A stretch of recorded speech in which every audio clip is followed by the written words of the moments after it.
13 साल की हम उम्र 3 सहेलियां निधि अपनी सहेली प्रीति और सोनम के साथ एक पार्क में खेल रही थी। तभी निधि झूले से गिर जाती है और उसके माथे पर थोड़ी सी चोट आ जाती है। आह आह, अरे तू ठीक तो है ना पागल? आराम से झूलती तो चोट नहीं लगती। अरे कुछ नहीं हुआ, ठीक हो जाएगी। तुम दोनों सहेलियां मेरी बेस्ट फ्रेंड हो। थैंक गॉड कि मुझे इतनी अच्छी बेस्ट फ्रेंड्स मिली। मैं बहुत खुश हूँ। अच्छा, अब मुझे बहुत भूख लग रही है सोनम। तेरी मम्मी आलू के पराठे बड़े ही अच्छे बनाती है। हमें अपने घर ले चल और आंटी के हाथ के पराठे खिला दे। हाँ हाँ तो चलो ना, मैंने कब मना किया है। वो दोनों उनके घर आती हैं जहाँ सोनम की माँ उन्हें बहुत प्यार करती है और गरम गरम आलू के पराठे अपने हाथों से बनाकर उन्हें खिलाती है। तभी निधि की माँ शालिनी उनके घर आती है जो कि बहुत ही अमीर और घमंडी होती है। वो निधि से कहती है, निधि बेटा, तुम इन गरीबों के घर क्या कर रही हो? ये लोग गरीब हैं, कितनी गंदगी में रहते हैं। कहीं तुम्हें अजीब खाना बनाकर खिला दिया तो फिर तो तुम बीमार हो जाओगी। ये सब चाहते ही यही है कि अमीरों के बच्चे बीमार पड़े रहें। नहीं माँ, ऐसी कोई बात नहीं है। आंटी तो बहुत अच्छा खाना बनाती है। इनके हाथों के आलू के पराठे खाओगी तो अपनी उंगलियां चाटते ही रह जाओगी। आप भी खाकर देखो। मुझे इन गरीबों का खाना नहीं खाना और नहीं तुम्हें खाना चाहिए। और तुम प्रीति बेटा, अगर तुम्हारी मम्मा को पता चला तो तुम्हें पता है ना वो तुम्हें कितना डांटेगी। अब चलो तुम दोनों यहाँ से। ओहो, अब तो हमें जाना पड़ेगा। Bye aunty, bye Sonam.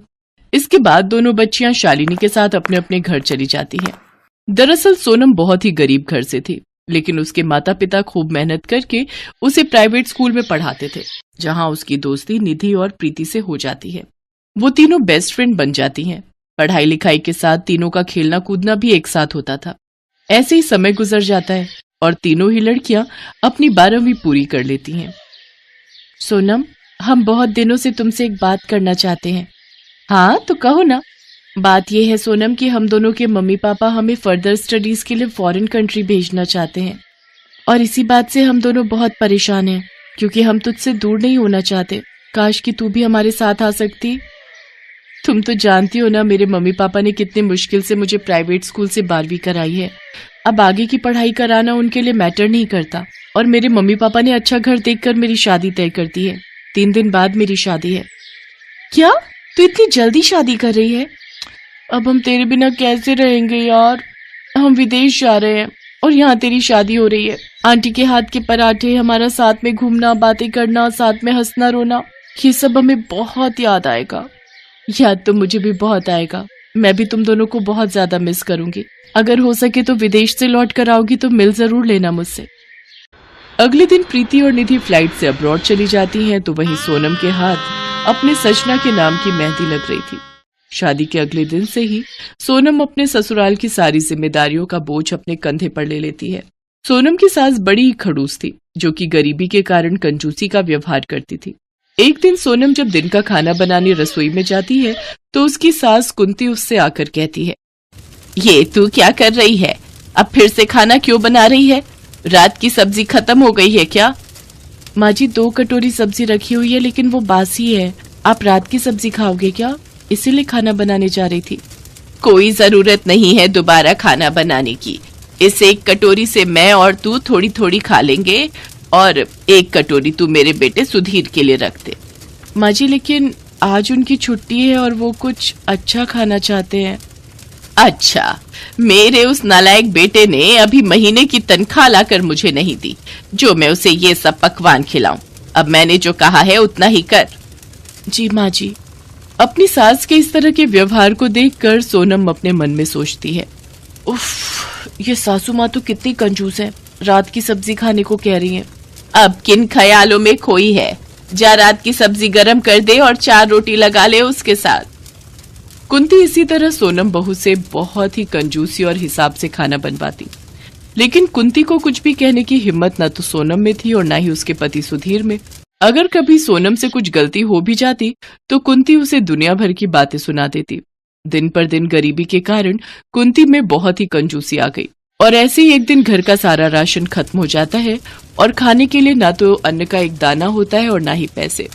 फिर कुंती सोनम से कहती है, अरे मोरी मैया, खाली पेट तो मेरे पेट में बड़ा ही दर्द हो रहा है। अरे सोनम बहू, एक काम कर, लाला की दुकान से जाकर कुछ राशन उधार ले आ, नहीं तो भूख के मारे मेरे प्राण निकल जाएंगे। मेरे बेटे का काम भी सही से नहीं चल रहा, जो अब ये दिन देखना पड़ गया। अब जल्दी जा, मेरा मुंह क्या देख रही है। जी माँ जी, मैं अभी जाती हूँ।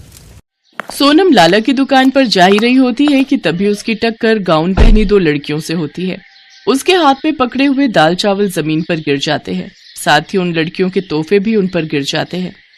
एक तो वैसे ही सामान इतनी मुश्किल से मिला है और अब उसे भी गिरा दिया।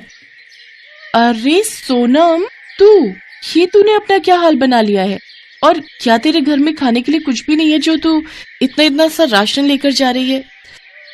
हाँ, दरअसल वो उनका काम आजकल ठीक से नहीं चल रहा है ना, इसीलिए थोड़े पैसों की तंगी हो गई है। लेकिन तुम दोनों इस गांव में कैसे? हम दोनों तुमसे ही मिलने आई हैं यहाँ। मैं बहुत खुश हूँ कि तुम दोनों मुझसे मिलने आई। चलो आओ, मेरे ससुराल आओ मेरे साथ।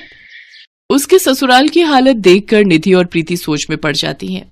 अरे ये तो सोनम के घर से भी ज्यादा गरीब है, पता नहीं वो बेचारी कैसे गुजारा कर रही होगी।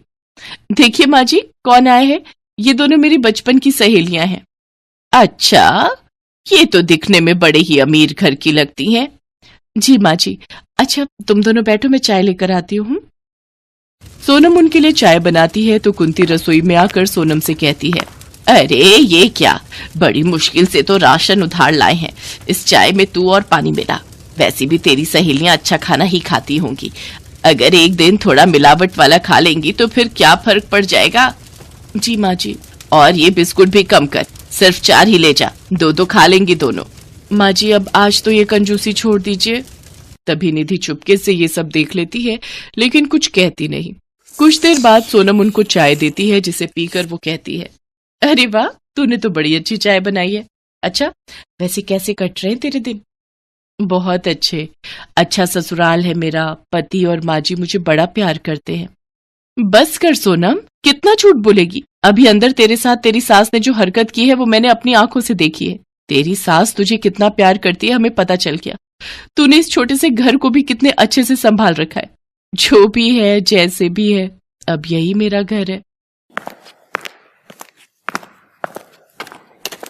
अच्छा देखो, मैंने तुम्हारे लिए अपने हाथों से आलू के पराठे बनाए हैं।